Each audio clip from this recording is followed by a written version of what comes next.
وہ ابو داؤد میں ایک حدیث موجود ہے، مسند احمد کے اندر بھی حدیث موجود ہے، اور اب اس میں کیا کچھ ہم بیان کریں، دردناک چیزیں ہیں. ایک تو ان روایتوں کے اندر درد ہے، اور پھر جو محدثین لکھ رہے ہیں نا، انہوں نے جو کچھ اس کے ساتھ یعنی انجینئرنگ کرنے کی کوشش کی ہے نا، وہ بھی بڑا خطرناک معاملہ ہے. مثلا ابو داؤد حدیث لے کے آتے ہیں، میں نے اس کربلا والے ریسرچ پیپر میں بھی ڈالی ہوئی ہے، یہ عشرہ مبشرہ والی، اور اس میں وہ کیا کرتے ہیں، وہ آپ، میرا ایک کلپ بھی ویسے چڑھا ہوا ہے یوٹیوب کے اوپر، سنی اور شیعہ کتب میں حق چھپانے کی 2 مثالیں. لاکھوں لوگوں نے وہ کلپ دیکھا ہے. یہ سنن ابی داؤد میں ایک حدیث ہے جی، انٹرنیشنل نمبر کے مطابق 4650، اور یہ حدیث مسند احمد میں بھی موجود ہے. شیخ البانی، شیخ زبیح زئی، شیخ شعیب آرنوت، تمام محدثین نے اس کی صحت کے اوپر حکم لگایا کہ یہ صحیح حدیث ہے. مسند احمد میں 1629 ہے، جلد 1 صفحہ 187 مکتبۃ الشاملہ کے مطابق. ابو داؤد میں 4650، یہ آن ورڈ 4-5 روایتیں ہیں. اب یہ الفاظ آپ دیکھیں نا، تابعی کہتے ہیں سیدنا ابن حارث، وہ کہتے ہیں کہ میں فلاں شخص کے ساتھ کوفے کی مسجد میں بیٹھا ہوا تھا. اب یہ فلاں کا یہ نہ سمجھیے گا ان کو بندے کا نام نہیں پتا تھا کہ وہ مسجد کے امام یا خطیب کون ہے. بیسیکلی یہ فلاں کا لفظ امام ابو داؤد نے لکھا، وہ بیسیکلی چھپانا چاہتے تھے کہ یہ اس ایشو میں کلپرٹ کون ہے، تو انہوں نے کہا کہ وہ ہم اس کا نام ہی فلاں کر دیتے ہیں، جس طرح وہ انگلش میں کہتے ہیں نا ایکس وائی زی. لیکن یہی حدیث جب مسند احمد میں آتی ہے نا، تو اس میں فلاں کا نام بھی ہے کہ وہ کون ہے. تو ابھی آپ یہی مزہ لیں کہ فلاں شخص کوفے کی بڑی جامع مسجد میں پلنگ پہ بیٹھا ہوا تھا. اس وقت ظاہر ہے مسجد ہی ہیڈ آفس ہوتی تھی نا، اور وہ گورنر کوفہ بھی تھا، اور دور حضرت معاویہ رضی اللہ تعالیٰ عنہ کا. تو سعید ابن زید یعنی حضرت عمر کے جو بہنوئی ہیں، اولو العزم صحابہ میں سے، وہاں تشریف لائے تو اس فلاں شخص نے انہیں خوش آمدید کہا اور تخت پر اپنے پاؤں والی طرف ساتھ بٹھا لیا. باقی لوگ زمین پہ بیٹھے تھے، انہوں نے تخت مسجد میں بٹھایا ہوا تھا، کوفے کی بڑی جامع مسجد میں. تو وہ ہیڈ آفس بھی تھا اور مسجد بھی تھی. یعنی یہ آج جو مفتیوں کو آپ کو روب نظر آتا ہے نا کہ وہ 7 بندے ہوتے ہیں، یہ شروع سے ہی چل رہا ہے اس طرح. تو مسجد میں انہوں نے تخت سجایا ہوا ہے اور بیٹھے ہوئے ہیں، باقی سب نیچے بیٹھے ہوئے ہیں. یہ حامی حوصلہ کریں کہ آپ کو بھی کرسیوں پہ بٹھایا ہوا ہے، جو نیچے بیٹھے مجبوراً بیٹھے ہیں، اگر کرسیوں تو باقی بھی بیٹھ جائیں اوپر. آپ بنو امیہ سے نہیں ہے نا. اچھا، تو وہ کہتے ہیں کہ اتنے میں کوفی شخص آیا جس کا نام قیس بن علقمہ تھا. تو اس فلاں شخص نے بھی اس کا بڑا استقبال کیا، اور اس کے بعد اس قیس بن علقمہ نے مسلسل گالی گلوچ شروع کر دی. اس پر سعید ابن زید نے اس فلاں شخص سے پوچھا، یعنی وہ کوفے کا جو متولی تھا گورنر، اس سے پوچھا کہ یار یہ کس کو گالیاں نکال رہا ہے، نعوذ باللہ، مسجد میں وہ بھی. تو اس فلاں شخص نے کہا کہ یہ سیدنا علی ابن ابی طالب کو گالیاں دے رہا ہے. یہ سیدنا تو میں نے کہا ہے، اس نے کہا یہ ابن ابی طالب کو گالیاں دے رہا ہے، نعوذ باللہ، مسجد میں. تو سیدنا سعید ابن زید نے کہا افسوس، میں دیکھ رہا ہوں کہ تمہارے سامنے اصحاب رسول کو گالیاں دی جاتی ہیں اور تم اس جرم کو نہ تو برا سمجھ رہے ہو نہ ہی منع کر رہے ہو. اللہ اکبر. جبکہ میں نے خود نبی صلی اللہ علیہ وآلہ وسلم کو یہ فرماتے ہوئے سنا ہے، اور میں کوئی من گھڑت بات آپ کی طرف منسوب نہیں کروں گا کہ قیامت میں نبی علیہ السلام سے ملاقات ہو تو مجھے شرمندگی اٹھانی پڑے کہ میں نے آپ کی طرف کوئی غلط بات منسوب کر دی. میں نے خود نبی علیہ السلام سے سنا تھا کہ آپ نے فرمایا کہ ابو بکر جنت میں ہے، عمر جنت میں ہے، عثمان جنت میں ہے، علی جنت میں ہے، طلحہ جنت میں ہے، زبیر جنت میں ہے، سعد ابن ابی وقاص جنت میں ہے، اور عبد الرحمن بن عوف بھی جنت میں ہے. اور اگر میں چاہوں تو 10ویں خوش نصیب کا نام بھی بتا سکتا ہوں. ادھر انہوں نے 9 نام بتائے ہیں، اور 9 میں سے 8 صحابہ ہیں اور ایک نبی علیہ السلام ہے، اور وہ کہتے ہیں میں 10ویں کا نام نہیں بتاتا. اس والی یعنی طریق کے اندر جو ہے ابو عبیدہ ابن جرح کا نام نہیں ہے. پھر سعید ابن زید خاموش ہو گئے تو کوفے کی مسجد میں آوازیں بلند ہوئی کہ بتائیں وہ 10واں آدمی کون ہے.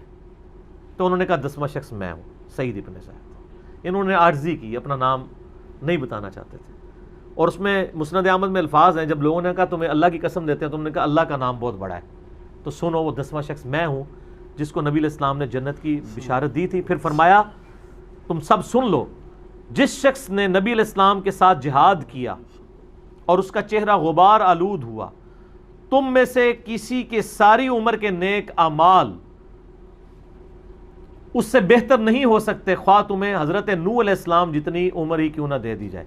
950 سال بھی تم لگے رہو نا، تو جو حضور کا ساتھی تھا اور وہ جہاد میں شریک رہا اور اس کے چہرے پہ صرف مٹی لگ گئی، یہ تو عام بندے کی بات ہو رہی ہے. مولا علی نے تو جنگیں جتائی ہوئی ہیں. بے شک سر مولا علی تو بات ہی کوئی نہیں، وہ تے گل ہی کچھ اور ہے. وہ کہہ رہے عام بندیاں دی گل کر رہا میں، تو چہرے کہ تسی مولا علی تے پونک رہے ہو. اچھا، اب امام ابو داؤد نے یہاں فلاں لکھا لیکن انہوں نے نام نہیں بتایا. لیکن ضمیر تو انسان کو ملامت کرتا ہے نا. آپ اندازہ کریں کہ یہ چیپٹر تھا خلافت کا جدھر انہوں نے یہ حدیث لی، اور اس میں یہ سارے ٹاپک ڈسکس کر رہے ہیں. اچانک نا یہ ساری حدیثیں لکھنے کے بعد نا ایک حدیث لے آتے ہیں وہاں پہ. پہلے حدیث لے کے آتے ہیں امام ابو داؤد کہ نبی علیہ السلام نے فرمایا کہ جن لوگوں نے صلح حدیبیہ کے موقع پر اس درخت کے نیچے میری بیعت کی تھی ان کو آگ نہیں چھوئے گی، اصحاب شجرہ کو. پھر اس کے بعد اچانک ایک حدیث لے کے آتے ہیں کہ صلح حدیبیہ کے موقع پر جب سہیل ابن عمر نبی علیہ السلام کے ساتھ معاہدے کے لیے آیا تو بار بار آپ کی داڑھی کی طرف ہاتھ بڑھاتا تھا. ان لوگوں کو عادت ہوتی ہے نا داڑھی پہ ہاتھ رکھ کے بات کرنا ہے ٹھوڑی پہ. وہ کافروں کی طرف سے آیا ہوا تھا. تو وہاں ایک شخص کھڑا تھا جو اپنے تلوار کی جو وہ بیک سائڈ ہے نا، جو مٹھی والی سائڈ ہے، تو وہ اس کے ہاتھوں پہ مارتا تھا کہ اپنے ناپاک ہاتھوں کو نبی علیہ السلام کی مبارک داڑھی سے دور رکھو.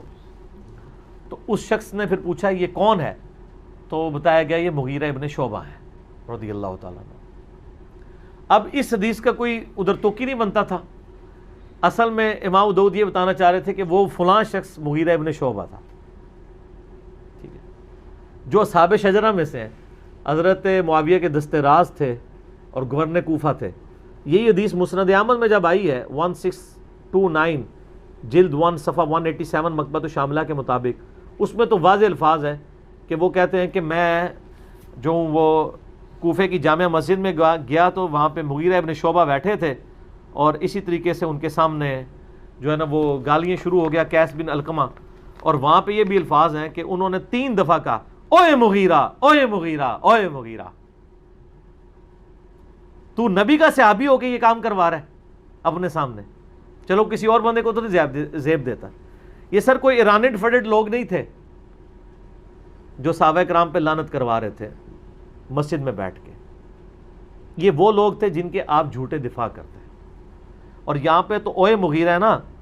دوسرے طریق جو ہے نا سنن نسائی الکبریٰ کے اندر، سنن ابی داؤد میں، یہ ڈیٹیل میں نے سارے اس ریسرچ پیپر میں واقعہ کربلا کا حقیقی پس منظر 72 صحیح الاسناد احادیث کی روشنی میں اکثر احادیث بخاری مسلم سے جمع کی ہیں. 200 روایتیں آپ ڈاک میں مفت منگوا سکتے ہیں. +923215900162 موبائل نمبر ہے. صبح 9 سے ظہر تک اور شام کو عصر سے مغرب تک آپ رابطہ کریں اس نمبر کے اوپر. فری ڈاک آپ کے گھر یہ ریسرچ پیپر 200 روایتوں پہ مشتمل آ جائے گا. اہل سنت کی حدیث کی کتابوں سے، حکمرانوں کی تاریخ نہیں. اس میں نے یہ سارے طرق جمع کیے ہیں.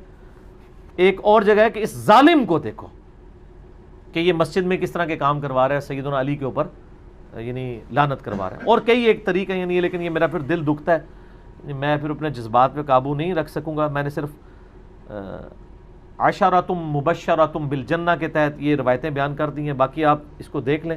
تو بیسیکلی انہوں نے وہ 10 صحابہ کے جنتی ہونے والی حدیث اس لیے سنائی کہ تم جنتی شخص کے اوپر لعنت کروا رہے ہو مسجد میں بیٹھ کے. ٹھیک ہے، تو حضرت سعید ابن زید نے ان کو روکا. اس میں انہوں نے نئی کہانی آج کل نکالی، وہ سب سے مراد تنقید ہے. اچھا اس کا مطلب ہے کہ خلیفہ راشد پہ تنقید کروانا کس کی سنت ہے؟ آل شام، آل امیہ کی، اہل الشام کی. تو صحابہ کے پھر گستاخ کون ہوئے؟ وہ لوگ ہوئے. ظاہر ہے امیر شام جو صحابہ پہ خلیفہ راشد پہ تنقید کرواتے تھے. اگر ہلکا معنی بھی مان لیا جائے، اور ویسے یہ کہانی ہے، یہ تنقید نہیں ہوتی تھی. صحیح مسلم میں اس کی ایکسپلینیشن ہے 6229 جس میں آل مروان کا ذکر ہے. وہ کہتے تھے لعن اللہ ابو تراب، ابو تراب مٹی والے علی بن ابی طالب پر لعنت، نعوذ باللہ. لعنت کے الفاظ ہیں. نعوذ باللہ. ٹھیک ہے جی. باقی یہ ہے کہ جن لوگوں نے غلط کام کیے ہیں، چاہے اس زمانے میں کیے یا آج کوئی کر رہا ہے. اس زمانے میں مولا علی پہ لعنت ہوتی تھی، آج اگر ابو بکر عمر پہ کوئی کرواتا ہے سب کے سب ایک لیول کے مجرم ہیں آئینی طور پہ. لیکن اگر اخلاقاً دیکھا جائے تو اس زمانے میں کرنے والے بڑے مجرم ہیں، کیونکہ انہوں نے نبی علیہ السلام کی صحبت بھی کی ہے. آج تو بینیفٹ آف ڈاؤٹ کسی کو مل سکتا ہے کہ دین اس کے پاس ٹوٹی پوٹی فارم میں پہنچا ہے، دو طرف آ رہا ہے. اس وقت تو ایک ہی رائے تھی، سب کو پتہ نہیں تھا کہ سیدنا علی کے بارے میں حدیث ہے صحیح مسلم میں، علی سے محبت نہیں رکھے گا مگر مؤمن، علی سے بغض نہیں رکھے گا مگر منافق. پھر حدیث متواتر ہے من کنت مولاہ فہذا علی مولاہ، غدیر خم کی حدیث. پھر اسی طریقے سے مولا علی کے بارے میں نبی علیہ السلام نے فرمایا علی کی میرے ساتھ وہی نسبت ہے جو ہارون کی موسیٰ کے ساتھ، مگر میرے بعد کوئی نبی نہیں. بخاری مسلم دونوں میں حدیث موجود ہے. یہ وہ ساری باتیں تھیں جو ان کو پتہ تھی، اور اس کے باوجود انہوں نے یہ کام کیے ہیں. تو یہ غلط کام ہے، چاہے کوئی اس زمانے میں کرے چاہے کوئی آج کرے، یہ غلط ہی ہے. باقی آپ کو تفصیلات دیکھنی ہے جنگ جمل صفین نہروان کے والے سے ریسرچ پیپر پڑھ لیں. اور میرا لیکچر ہے مسئلہ 101 خلافت و ملوکیت، صحیح مسئلہ خروج اور فکر حسین حق پرستی کی علامت ہے. اس میں نے کافی معاملات کھول کے بیان کیے ہیں، آج میں اس کو سکپ کرتا ہوں. ٹھیک ہو گیا.